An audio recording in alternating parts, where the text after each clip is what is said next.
అమ్మంటే ఆకలి తీర్చే అమృతం. అమ్మ ఒడి అంటే ఏ కష్టం రాకుండా కాపాడే ఒక కవచం.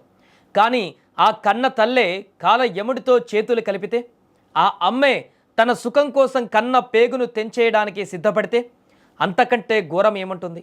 రక్తం పంచుకు పుట్టిన బిడ్డ కంటే క్షణికామైనటువంటి వ్యామోహమే ముఖ్యం అనుకున్న ఓ తల్లి నిర్లక్ష్యం ఒక పసివాడి ప్రాణాన్ని గాలిలో కలిసిపోయేలా చేసింది.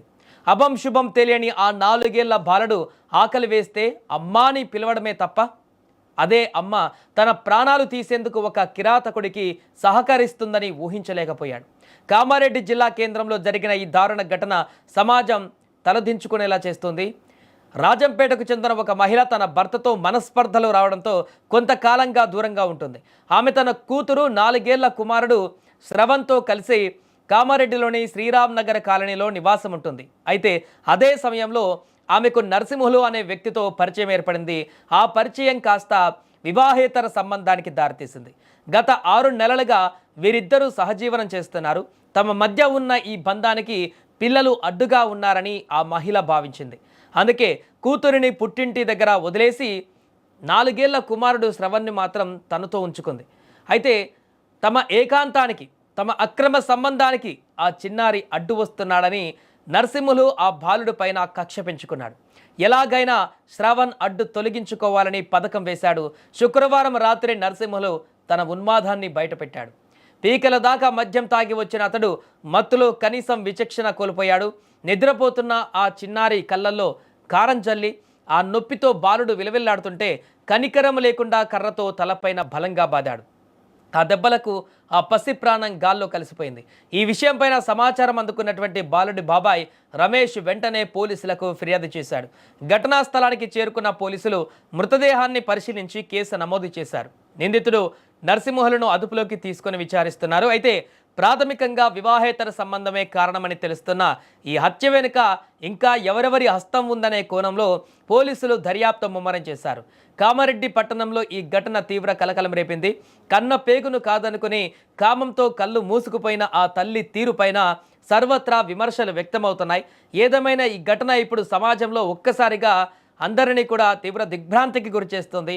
పూర్తిగా అక్రమ సంబంధాలనేటివి కన్న బిడ్డలని, కన్న వాళ్ళని, అయిన వాళ్ళందరినీ కూడా ఏ రకంగా విచక్షణారహితంగా దూరం చేయడానికి, హత్య చేయడానికి కూడా వెనకడుగు వేయనటువంటి పరిస్థితులు ఈ రోజుల్లో ఏర్పడుతున్నటువంటి సందర్భాలను వరుసగా చూస్తూనే ఉన్నాం. గతంలో అనేక ఘటనలు ఇలాంటివి చోటు చేసుకున్నాయి. అక్రమ సంబంధానికి అడ్డు వస్తున్నారని చెప్పేసి కన్న పిల్లలని కడతీర్చినటువంటి అనేక మందిని ఇప్పటికే చూసాం. మరలా అలాంటి ఘటన ఇప్పుడు తాజాగా వెలుగు చూసింది.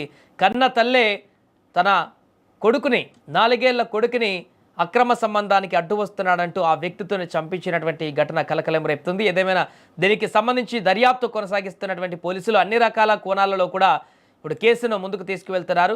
అండ్ ఇక ఆమెకి, అదేవిధంగా ఆ వ్యక్తికి కఠిన శిక్షలు పడాలంటూ కూడా చనిపోయినటువంటి బాలుడికి సంబంధించిన బంధువులు ఇప్పుడు ఆగ్రహిస్తున్నారు. కూలి పని చేసుకుంటా, నాకు పెళ్ళయి 10 సంవత్సరాలు అవుతుంది. ఒక కొడుకు, ఒక బిడ్డ. బిడ్డ 6 ఏళ్ళు, కొడుకు 4 ఏళ్ళు.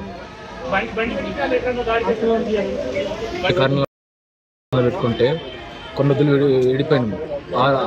4 ఏళ్ళ దాకా కలవలేదు. ఆ లోపలనే ఈ విధంగా జరిగింది. మొదలు పెట్టుకుంటున్నాం, జరిగిపోయాను నేను పక్కకు. బతుకని పిల్లలు పట్టుకుని అనుకుని చూసుకుంటే కొడుకుని ఇట్లా చంపేసుకుని ఉన్నది మనిషి.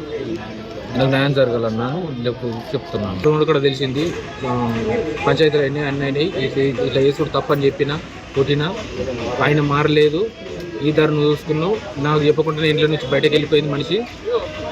లేకినా ఇప్పుడు దొరికింది, కొడుకుని చంపేసుకుని కూర్చున్నది.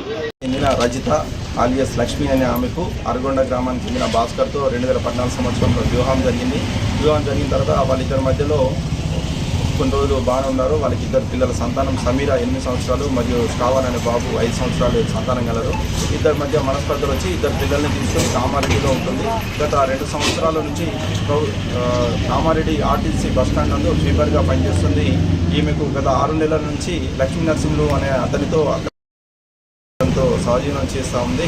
ఈ క్రమంలో నిన్నటి రోజున ఆమె స్వీపర్ పనికి వెళ్ళిన తర్వాత లక్ష్మీ నరసింహులు ఇంట్లో ఉండి ఆ బాబుని గొంతు నులిమి మరియు ముక్కు నోరు మూసి చంపడం జరిగింది, నేలకేసి కొట్టిండు. అదేవిధంగా కళ్ళల్లో కారపొడి వేసి కొట్టిండని చెప్పేసి తెలిసింది. దీని మీద కేసు నమోదు చేసి దర్యాప్తు చేస్తాము.